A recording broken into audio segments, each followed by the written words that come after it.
നമ്മൾ സിയിലെ decision making സ്റ്റേറ്റ്മെന്റ്സിനെ കുറിച്ചിട്ടാണ് പഠിച്ചുകൊണ്ടിരിക്കുന്നത്. അപ്പോൾ കഴിഞ്ഞ ക്ലാസ്സിലായിട്ട് സിമ്പിൾ ഇഫും പിന്നെ ഇഫ് എൽസ് സ്റ്റേറ്റ്മെന്റിനെ കുറിച്ചും പഠിച്ചായിരുന്നു. ഇനി നമ്മൾ നോക്കാൻ പോകുന്നത് നെസ്റ്റഡ് ഇഫ് സ്റ്റേറ്റ്മെന്റിനെ കുറിച്ചിട്ടാണ്. നെസ്റ്റഡ് ഇഫ് എന്ന് പറഞ്ഞു കഴിഞ്ഞാൽ ഒന്നുമില്ല, ഒരു ഇഫ് സ്റ്റേറ്റ്മെന്റിന്റെ ഉള്ളിൽ ഇനി ഒരു ഇഫ് സ്റ്റേറ്റ്മെന്റ് വരുന്നതിനെയാണ് നമ്മൾ നെസ്റ്റഡ് ഇഫ് എന്ന് പറയുന്നത്. അതായത് നമുക്കിപ്പോൾ അറിയാം, ഇഫ് എന്ന് എഴുതി, ഇത് ഒരു സിമ്പിൾ ഇഫ് സ്റ്റേറ്റ്മെന്റ് ആണ്. ഇതിൽ നമ്മൾ ഇഫ് എന്ന് എഴുതി ഒരു കണ്ടീഷൻ കൊടുത്തിട്ടുണ്ട്.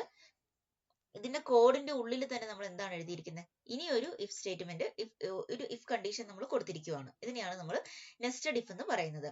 അതായത് ഒരു ഇഫ് സ്റ്റേറ്റ്മെന്റിന്റെ ഉള്ളിൽ ഇനി ഒരു ഇഫ് സ്റ്റേറ്റ്മെന്റ് വരുന്നതിനെയാണ് നമ്മൾ എന്ത് പറയുന്നത്, നെസ്റ്റഡ് ഇഫ് എന്ന് പറയുന്നത്. ഇത് ഈ നെസ്റ്റഡ് ആയിട്ട് വരുന്നത് ഇഫ് പാർട്ടിൽ തന്നെ വന്നെന്നൊന്നുമില്ല. ഇഫിന്റെ അകത്തോ എൽസിന്റെ അകത്തോ അത് ഏത് ഓർഡറിൽ വേണമെങ്കിലും വരാം. അപ്പം അത് ഒന്നിന്റെ ഉള്ളിൽ ഇന്നൊന്ന്, അതാണ് നെസ്റ്റഡ് കൊണ്ട് നമ്മൾ ഉദ്ദേശിക്കുന്നത്. അപ്പം ഇവിടെ എക്സാമ്പിൾ കൊടുത്തിട്ടുണ്ട്. Nested if statements means an if statement inside another if statement. That is, we can place an if statement inside another if statement. ഈ if statement എന്ന് പറയുമ്പോൾ if മാത്രം നിങ്ങൾ ഉദ്ദേശിക്കരുത്, എൽസ് പാർട്ടിൽ വേണമെങ്കിലും നെസ്റ്റഡ് ആയിട്ട് നമുക്ക് കൊടുക്കാം, അതിൽ തെറ്റൊന്നുമില്ല. അപ്പൊ ഇതൊരു സിമ്പിൾ ഇഫ് ആണ്, ഒരു ഇഫ് സ്റ്റേറ്റ്മെന്റ്, അതിന്റെ ഉള്ളിൽ വെറുതെ ഒരു ഇഫ് സ്റ്റേറ്റ്മെന്റ്. ഈ രീതിയിൽ വേണമെങ്കിൽ വരാം. ഇത് കണ്ടോ, ഇവിടെ കണ്ടോ, ഇഫ് കണ്ടീഷൻ കൊടുത്തിട്ടുണ്ട്. ഈ ഇഫിന്റെ എൽസ് ആണ് ഇവിടെ വന്നിരിക്കുന്നത്. ഓക്കെ, ഈ ഇഫിന്റെ എൽസ് ആണ് ഇവിടെ വന്നിരിക്കുന്നത്. ഇതെന്ന് പറയുന്നത് ഈ ഇഫിന്റെ ബോഡി പാർട്ടാണ്. അതായത് ഈ ഇഫ് കണ്ടീഷന്റെ കേർലി ബ്രേസസിന്റെ ഉള്ളിൽ കിടക്കുന്നതാണ് ഇഫിന്റെ എക്സിക്യൂട്ടബിൾ സ്റ്റേറ്റ്മെന്റ്സ് വരുന്ന ബോഡി പാർട്ട് എന്ന് പറയുന്നത്. ഈ ഇഫ് പാർട്ടിന്റെ ഉള്ളിൽ നമ്മൾ എന്ത് ചെയ്തു, ഇനി ഒരു ഇഫ് കണ്ടീഷൻ എഴുതിയിരിക്കുകയാണ്. അതിനെയാണ് നമ്മൾ നെസ്റ്റഡ് ഇഫ് എന്ന് പറയുന്നത്. ഈ ഉള്ളിൽ കിടക്കുന്നതിനെയാണ് നമ്മൾ എന്ത് പറയുന്നത്, നെസ്റ്റഡ് എന്ന് പറയുന്നത്. ഓക്കെ, അപ്പൊ ഇവിടെ ഒരു ഇഫും ഉണ്ട്, ഒരു എൽസും ഉണ്ട്. പക്ഷെ നമ്മൾ നെസ്റ്റഡ് ആയിട്ട് കൊടുത്തിരിക്കുന്നത് എവിടെയാണ്, ഇഫിന്റെ ബോഡിക്കകത്താണ് നമ്മൾ നെസ്റ്റഡ് ആയിട്ട് വേറൊരു ഇഫ് കൊടുത്തിരിക്കുന്നത്. ഈ രീതിയിൽ വേണമെങ്കിലും എഴുതാം. ഇനി ഇവിടെ ഒരു ഇഫ് കണ്ടീഷൻ സ്റ്റേറ്റ്മെന്റ് മാത്രമേ ഉള്ളൂ. നമുക്ക് ഇതിന്റെ ഉള്ളിൽ തന്നെ ഒരു ഇഫ് എൽസ് വേണമെങ്കിൽ കൊടുക്കാം. അത് ഏത് ഓർഡറിലോ എങ്ങനെ വേണമെങ്കിലും എഴുതാം, അതൊരു പ്രശ്നമില്ല. നമ്മൾ ഉദ്ദേശിക്കുന്നത് ഇത്രേ ഉള്ളൂ, ഒരു സ്റ്റേറ്റ്മെന്റിന്റെ, ഒരു ഇഫ് എൽ സ്റ്റേറ്റ്മെന്റിന്റെ ഉള്ളിൽ ഇനി ഒരു ഇഫ് എൽ സ്റ്റേറ്റ്മെന്റ്, അത്രയും മതി. ഇപ്പൊ ഇവിടെ കൊടുത്തിരിക്കുന്നത് കുറച്ചും കൂടി ഡീറ്റെയിൽഡ് ആയിട്ടുള്ളതാണ്. അതായത് ഈ നമ്മൾ നേരത്തെ പറഞ്ഞ എന്തായിരുന്നു, ഒരു ഇഫും ഉണ്ട് എൽസും ഉണ്ട്. ഈ ഇഫിന്റെ ബോഡി പാർട്ടിന്റെ ഉള്ളിൽ ഒരു ഇഫ് സ്റ്റേറ്റ്മെന്റ് ഉണ്ട്. ഇനി നമ്മൾ എഴുതിയിരിക്കുന്നത് ഒരു ഇഫും ഉണ്ട്, ഈ ഇഫിന്റെ എൽസ് ആണ് ഇവിടെ വരുന്നത്. ആരോ മാർക്ക് കറക്റ്റ് ആയിട്ട് ശ്രദ്ധിക്കുക, ഈ ഇഫിന്റെ എൽസ് ആണ് ഇവിടെ വരുന്നത്. അതിന്റെ അകത്ത് നമ്മൾ കാര്യമായിട്ടൊന്നും തന്നെ കൊടുത്തിട്ടില്ല, അതവിടെ വെറുതെ വെച്ചിരിക്കുകയാണ്. ഈ ഇഫിന്റെ ബോഡിക്കകത്ത് നമ്മൾ ഇനി ഒരു ഇഫും എൽസും എഴുതിയിട്ടുണ്ട്. ഓക്കെ, ആദ്യം നമ്മൾ എന്തായിരുന്നു എഴുതിയത്, ഒരു സിമ്പിൾ ഇഫ് ആയിരുന്നു എഴുതിയിരുന്നത്. ഇവിടെ നമ്മൾ എന്ത് എഴുതിയിട്ടുണ്ട്, ഒരു ഇഫും എൽസും എഴുതിയിട്ടുണ്ട്. ഇങ്ങനെ എഴുതുന്നതും എന്ത് തന്നെയാണ്, നെസ്റ്റഡ് ഇഫ് ആണ്. അപ്പം അതാ ഞാൻ നേരത്തെ പറഞ്ഞത്, ഒരു ഇഫ് സ്റ്റേറ്റ്മെന്റിന്റെ ഉള്ളിൽ ഇനി ഒരു ഇഫ് എന്ന് മാത്രമേ ഉദ്ദേശിക്കുന്നുള്ളൂ. അതെങ്ങനെ വേണമെങ്കിലും വരാം, അതാണ് ഇഫ് എൽ സ്റ്റേറ്റ്മെന്റ് എന്ന് പറയുന്നത്. അപ്പൊ നിങ്ങളോട് എക്സാമിന് ചോദിക്കുകയാണെങ്കിൽ നിങ്ങൾക്ക് ഇതിൽ ഏത് എക്സാമ്പിൾ വേണമെങ്കിലും എഴുതാം, കുഴപ്പമില്ല.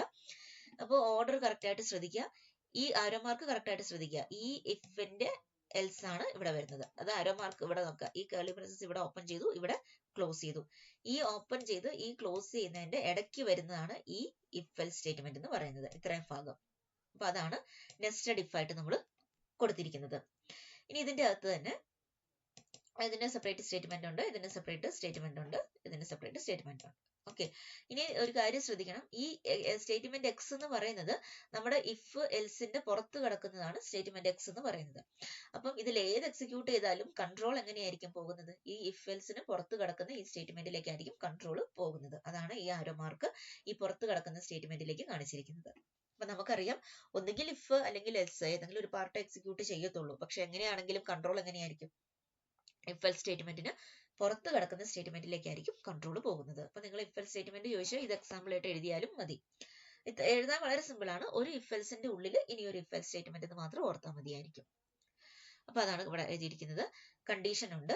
ഈ കാണിക്കുന്ന ഫിഗറിന് അല്ല, നമ്മൾ എന്തായിരുന്നു, എൽസ് പാർട്ടിൽ ഇഫ് എൽസ് കൊടുത്തിട്ടില്ലായിരുന്നു. പക്ഷെ നമ്മൾ ഇവിടെ എന്താണ്, എൽസ് പാർട്ടിലും കൂടി കൊടുക്കുകയാണ്. അതായത് കണ്ടീഷൻ ട്രൂ ആണെങ്കിലും ഇനി ഒരു കണ്ടീഷൻ ചെക്ക് ചെയ്യുന്നു, കണ്ടീഷൻ ഫോൾസ് ആണെങ്കിലും ഇന്നൊരു കണ്ടീഷൻ ചെക്ക് ചെയ്യുന്നു. അപ്പൊ ട്രൂ എന്ന് പറഞ്ഞാൽ ഇഫ് പാർട്ടിലും ഒരു നെസ്റ്റഡ് വരും, എൽസ് പാർട്ടിലും ഒരു നെസ്റ്റഡ് വരും. അപ്പൊ ഇഫ് എൽസിന്റെ ഫ്ലോ ചാർട്ട് ചോദിക്കുവാണെങ്കിൽ നിങ്ങൾക്ക് ഇങ്ങനെ എഴുതാം. കൺഫ്യൂഷൻ ആവണ്ട, ഒരു കാര്യം മാത്രം ഓർത്താൽ മതി, ഒരു ഇഫ് എൽ സ്റ്റേറ്റ്മെന്റിന്റെ ഉള്ളിൽ ഇനി ഒരു ഇഫ് എൽ സ്റ്റേറ്റ്മെന്റ്, അത്ര മാത്രം ഓർത്താൽ മതി. ഏറ്റവും സിമ്പിൾ ആയിട്ട് ഒരു എക്സാമ്പിൾ പഠിച്ചു വെച്ചാൽ മതി. ഇത് രണ്ട് പാർട്ടിലും, ഇഫ് ബോഡിക്കകത്തും എൽസ് ബോഡിക്കകത്തും കണ്ടീഷൻ വരുന്ന രീതിയിലാണ് ഇത് കൊടുത്തിരിക്കുന്നത്. ഇത് തന്നെ പിന്നെ എന്തായിരിക്കും, ആദ്യം ഔട്ടർ ഇഫ് ചെക്ക് ചെയ്യും, അത് ട്രൂ ആണെങ്കിൽ വേറൊരു കണ്ടീഷൻ ചെക്ക് ചെയ്യും, അത് തന്നെ ട്രൂ ആണെങ്കിൽ ഒരു സ്റ്റേറ്റ്മെന്റ് എക്സിക്യൂട്ട് ചെയ്യുന്നു, അത് ഫോൾസ് ആണെങ്കിൽ സ്റ്റേറ്റ്മെന്റ് 2 എക്സിക്യൂട്ട് ചെയ്യുന്നു. ഇനി ഇത് ട്രൂ അല്ല ഫോൾസ് ആണെങ്കിൽ എങ്ങോട്ടായിരിക്കും പോകുന്നത്, ഇതിന്റെ എൽസിലേക്കായിരിക്കും പോകുന്നത്. എൽസിൽ എന്തായിരിക്കും, വേറൊരു കണ്ടീഷൻ ചെക്ക് ചെയ്യുന്നു, അത് ട്രൂ ആണെങ്കിൽ ഒരു സ്റ്റേറ്റ്മെന്റ് എക്സിക്യൂട്ട് ചെയ്യുന്നു, അത് ഫോൾസ് ആണെങ്കിൽ വേറൊരു സ്റ്റേറ്റ്മെന്റ് എക്സിക്യൂട്ട് ചെയ്യുന്നു. ഇതാണ് ഇതിന്റെ ഫ്ലോ ചാർട്ട് എന്ന് പറയുന്നത്. ഇതാണ് ഇതിന്റെ സിന്റാക്സ്. അപ്പൊ ഇതാണ് ഇഫ് എൽസ് സ്റ്റേറ്റ്മെന്റ്. നിങ്ങൾക്ക് ഒത്തിരി കൺഫ്യൂഷൻ ആവുന്നുണ്ടെങ്കിൽ നിങ്ങൾ സിമ്പിൾ ആയിട്ട് ഇങ്ങനെ പഠിച്ചു വെച്ചാലും മതിയായിരിക്കും. ഒരു ഇഫിന്റെ ഉള്ളിൽ ഇനി ഒരു ഇഫ് വരുന്നതിനെയാണ് നെസ്റ്റഡ് ഇഫ് എന്ന് പറയുന്നത്. ഇഫ് എന്ന് അല്ല, ഒരു ഇഫ് എൽസ് സ്റ്റേറ്റ്മെന്റിന്റെ ഉള്ളിൽ ഇനി ഒരു ഇഫ് എൽസ് സ്റ്റേറ്റ്മെന്റ്. ഈ ഇഫ് എൽസ് എന്നുള്ളത് എൽസിന്റെ അകത്തും വേണമെങ്കിലും വരാം, നെസ്റ്റഡ് ആയിട്ട് നമുക്ക് എവിടെ വേണമെങ്കിലും കൊടുക്കാം.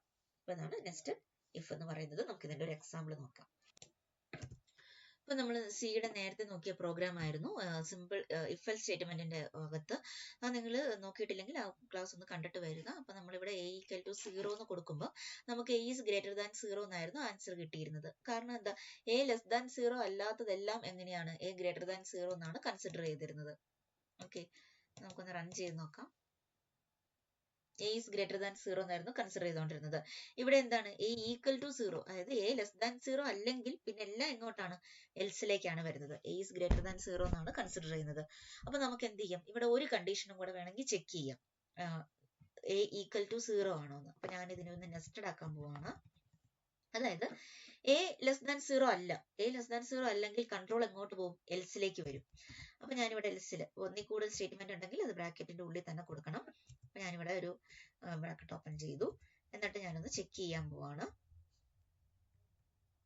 എന്താണ്, ഇവിടെ നമുക്ക് വേണമെങ്കിൽ ഒന്ന് ചെക്ക് ചെയ്യാം അല്ലെ. a ലെസ് ദാൻ 0 അല്ല, a ലെസ് ദാൻ 0 അല്ലെങ്കിൽ നമുക്ക് എന്ത് ചെയ്യാം, എൽസ് പാർട്ടിലേക്ക് വരും. അപ്പൊ അവിടെ നമുക്ക് ഇനി ഒരു കണ്ടീഷനും കൂടെ കൊടുക്കുകയാണ്. If a is equal to 0, is equal to കൊടുക്കുമ്പോൾ ഡബിൾ ഈക്വൽ ടു വേണം കൊടുക്കാനായിട്ട്. a is equal to 0 ആണെങ്കിൽ നമുക്ക് എന്ത് എഴുതാം, printf a is equal to 0. Okay, നമ്മൾ 0 ആണോ എന്ന് ചെക്ക് ചെയ്യാനുള്ള കണ്ടീഷനും കൂടി ഇതിന്റെ ഉള്ളിൽ കൊടുത്തു. ദെൻ എൽസ് എഴുതി. എൽസിന്റെ അകത്ത് നമ്മൾ എന്ത് എഴുതാണ്, a is equal to 0 അല്ലെങ്കിൽ പിന്നെ നമുക്ക് എന്ത് എഴുതാം, ധൈര്യമായിട്ട് നമുക്ക് പറയാം a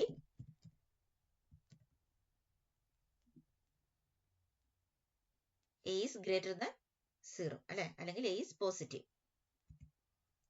അങ്ങനെ നമുക്ക് എന്ത് പറയാം, a is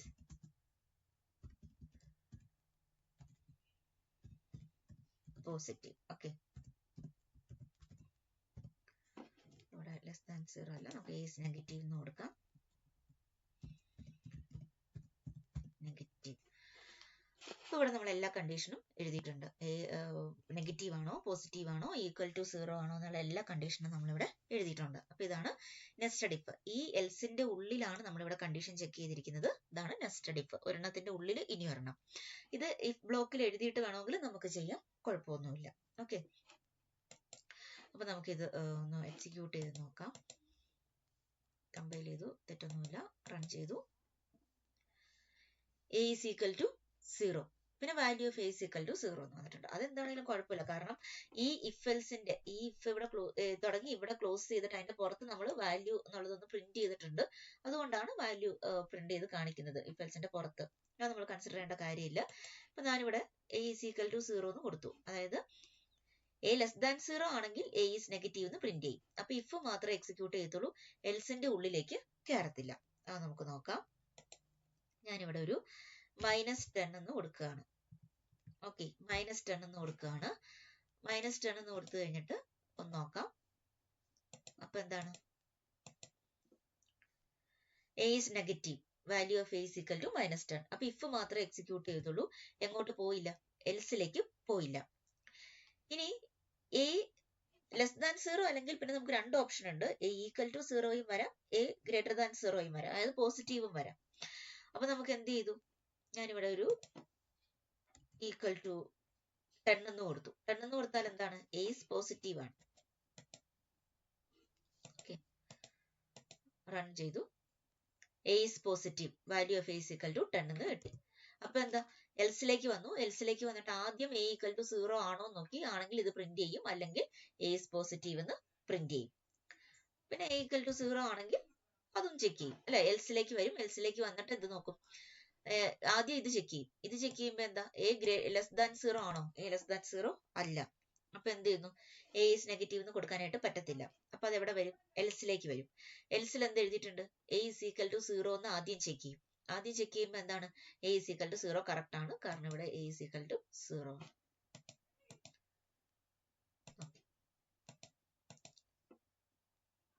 is equal to 0. അപ്പൊ ഇതാണ് ഇഫ് എൽസ് എന്ന് പറയുന്നത്. ആദ്യം ഇഫ് ചെക്ക് ചെയ്യും, അത് സാറ്റിസ്ഫൈ ചെയ്യുന്നുണ്ടെങ്കിൽ ഇഫിന്റെ അകത്തേക്ക് പോകും, അതല്ലെങ്കിൽ എൽസിലേക്ക് പോകും. എൽസിന്റെ ഉള്ളിൽ നമ്മൾ ഇനി ഒരു ഇഫ് എൽസും കൂടി എഴുതിയിട്ടുണ്ട്. അങ്ങനെ ഒരെണ്ണത്തിന്റെ ഉള്ളിൽ ഇന്നൊരെണ്ണം വരുന്നതിനെയാണ് നെസ്റ്റഡ് ഇഫ് എന്ന് പറയുന്നത്.